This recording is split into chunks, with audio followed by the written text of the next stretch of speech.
नमस्कार दोस्तों, मैं आलोक शुक्ला फिर से उपस्थित हूं लोक सेवा आयोग और व्यापम की तैयारी के लिए छत्तीसगढ़ के इतिहास पर लेक्चर सीरीज लेकर।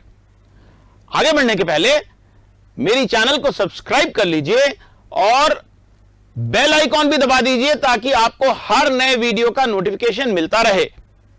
आज हम बात करेंगे छत्तीसगढ़ की जमींदारियों और रियासतों के बारे में। छत्तीसगढ़ में जब कलचुरी सत्ता का ह्रास होने लगा उस समय बहुत से छोटे छोटे राज्य बनने लगे। रायपुर तो 14वीं शताब्दी में ही रतनपुर से अलग हो गया था। इसी प्रकार 14वीं शताब्दी के मध्य में चौहान राजाओं ने उड़ीसा के संबलपुर क्षेत्र में पृथक राज स्थापित कर लिया था। कुछ समय बाद गढ़ा मंडला के गोंड राजा ने छत्तीसगढ़ के एक हिस्से पर अधिकार कर लिया। धीरे धीरे अनेक छोटी रियासतें बन गईं।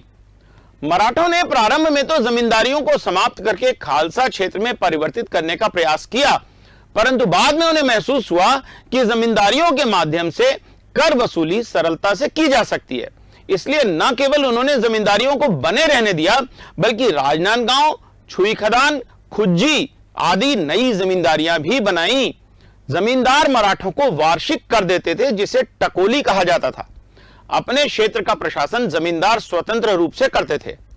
सन 1818 में ब्रिटिश शासन आने पर जमींदारों को न केवल यथावत रखा गया बल्कि उन्हें लिखित रूप भी दिया गया। सन 1854 में मराठा राज्य के पतन के बाद सन 1855 में ब्रिटिश शासन ने पुरानी सनदों का नवीनीकरण किया और उन्हें यथावत रखा। सन 1862 में सर रिचर्ड टेम्पल ने जमींदारों का नए सिरे से सर्वेक्षण किया और उसके आधार पर सन 1864 में छत्तीसगढ़ के जमींदारों को दो बड़े समूहों में विभाजित किया गया। बड़ी जमींदारियों को रियासत कहा गया और उनके प्रमुख को फिड्यूशरी चीफ और बाद में रूलिंग चीफ कहा गया। छोटी जमींदारियों के मुखिया जमींदार ही कहलाते रहे। सन 1865 में 14 रियासतों को अंग्रेजों ने मान्यता दी थी। इनमें से 5 कालाहांडी, पटना, रायखोल, भांबरा और सोनपुर उड़िया भाषी रियासतें थी और शेष 9 बस्तर, कांकेर, राजनांदगांव, खैरागढ़, छुईखदान, कवर्धा, शक्ति, रायगढ़ और सारंगढ़ हिंदी भाषी थी। सन 1905 में उड़िया भाषी रियासतें बंगाल प्रांत के उड़ीसा में शामिल कर दी गईं और बंगाल प्रांत के छोटा नागपुर से 5 रियासतें सरगुजा, उदयपुर, जशपुर, कोरिया और चांग बखार को मध्य प्रांत में शामिल कर दिया गया। मध्य प्रांत में इन 14 के अतिरिक्त एक और रियासत माकड़ी थी जो वर्तमान में मध्य प्रदेश के होशंगाबाद जिले में है। सबसे बड़ी रियासत बस्तर थी।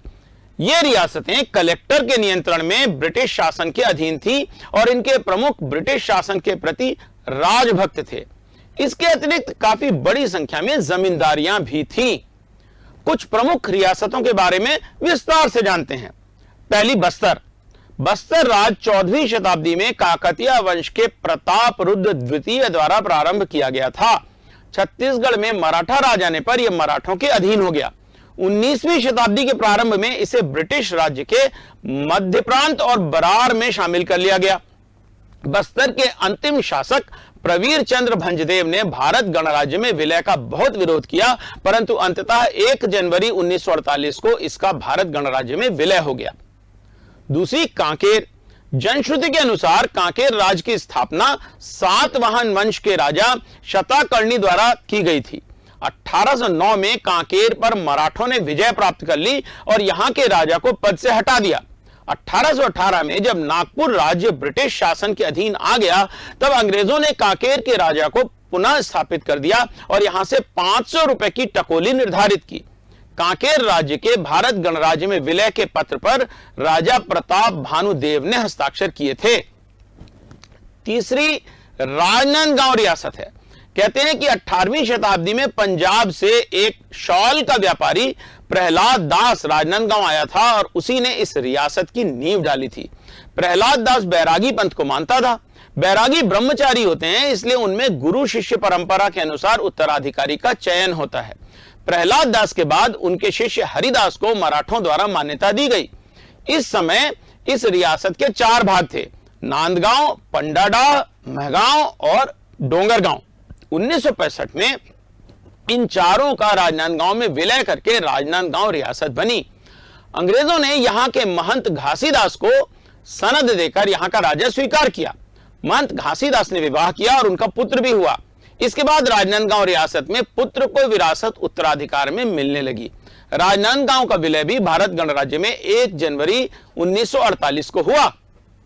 खैरागढ़ खैरागढ़ राज्य की स्थापना 1833 में हुई और 1898 में इसे ब्रिटिश राज से मान्यता मिली। यहां के राजा नागवंशी राजपूत थे। 5वां छुई खदान, यहां के राजा भी बैरागी महंत थे। इनके पहले महंत 1750 में रूपदास बने।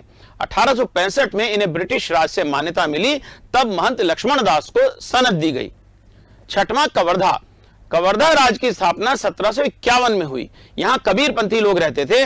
अंतिम शासक ठाकुर धर्मराज सिंह थे, जिन्होंने विलय पत्र पर हस्ताक्षर किए। 7वीं रियासत थी रायगढ़। रायगढ़ राज्य की स्थापना 1625 में हुई। 1911 में इसे अंग्रेजों से मान्यता मिली।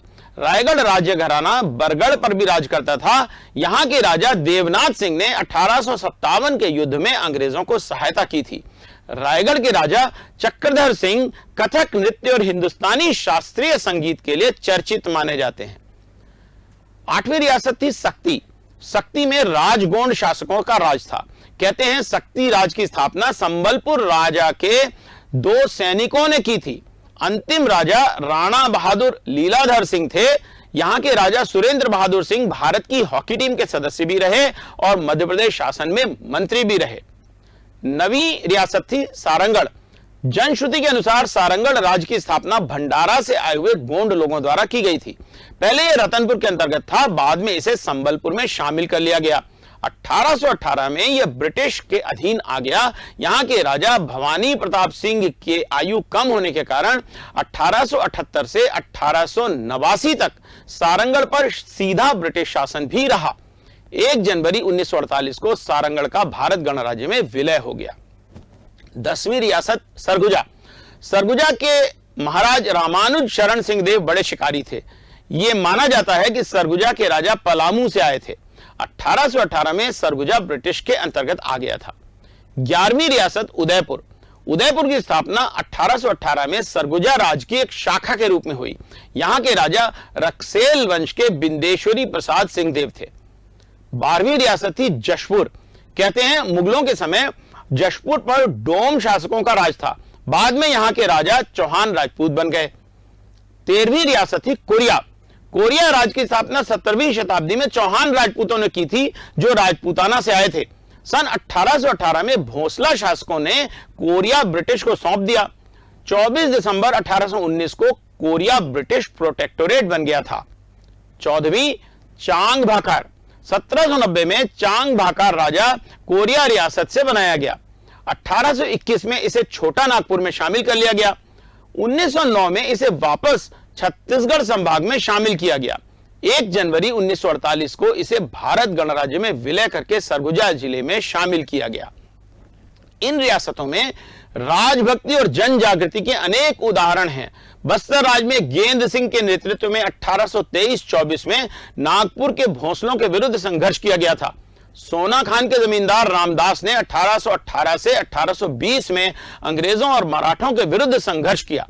गुरु बालक दास द्वारा अंग्रेजों के विरुद्ध जन जागृति अभियान चलाया गया। गुरु बालक दास को अपने पक्ष में करने के लिए अंग्रेजों ने सन 1820 में उन्हें राजा की उपाधि भी दी। गुरु बालक दास जी अंग्रेजों के षड्यंत्र के शिकार हुए। अंग्रेजों ने गुरु के ठाट बाट और हाथी की सवारी के विरुद्ध सवर्णों को भड़काया।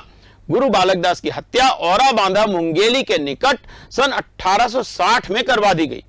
सोना खान जमींदारी क्षेत्र के जमींदार वीर नारायण सिंह 1856 के अकाल के समय अनाज के गोदाम जनता के हित के लिए खोल दिए थे, जिसके कारण उन्हें अंग्रेजों का कोप भाजन बनना पड़ा था और जेल भी जाना पड़ा।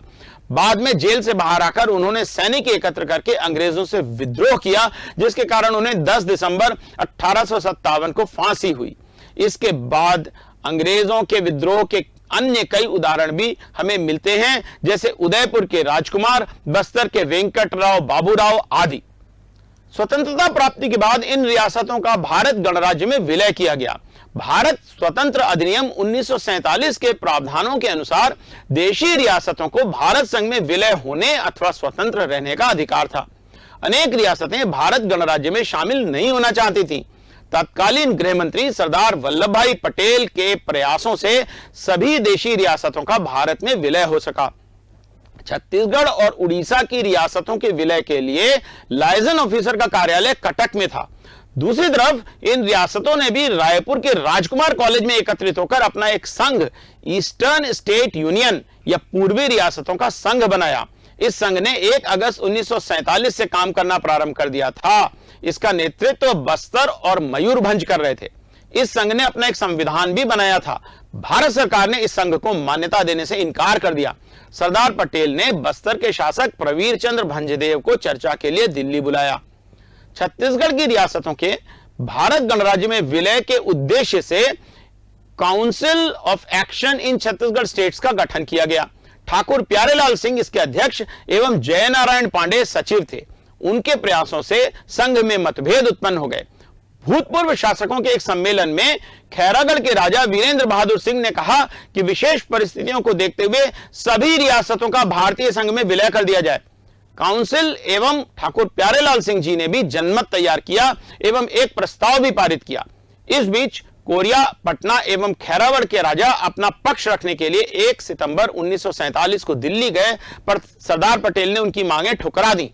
सरदार पटेल एवं रियासत प्रमुख 15 सितंबर 1947 को नागपुर में मिले और 10 रियासतों के राजाओं ने विलय के समझौता पत्र पर हस्ताक्षर कर दिए। इस बैठक में मध्य प्रांत के मुख्यमंत्री पंडित रविशंकर शुक्ला, गृह मंत्री द्वारिका प्रसाद मिश्र एवं गवर्नर मंगलदास पकवासा भी उपस्थित थे। इन सभी रियासतों को 9 जनवरी 1948 को मध्य प्रांत में मिला लिया गया। तो ये जानकारी है छत्तीसगढ़ की रियासतों और जमींदारियों के बारे में। अगली बार मिलेंगे और चर्चा करेंगे छत्तीसगढ़ के इतिहास में एक नए विषय पर। नमस्कार।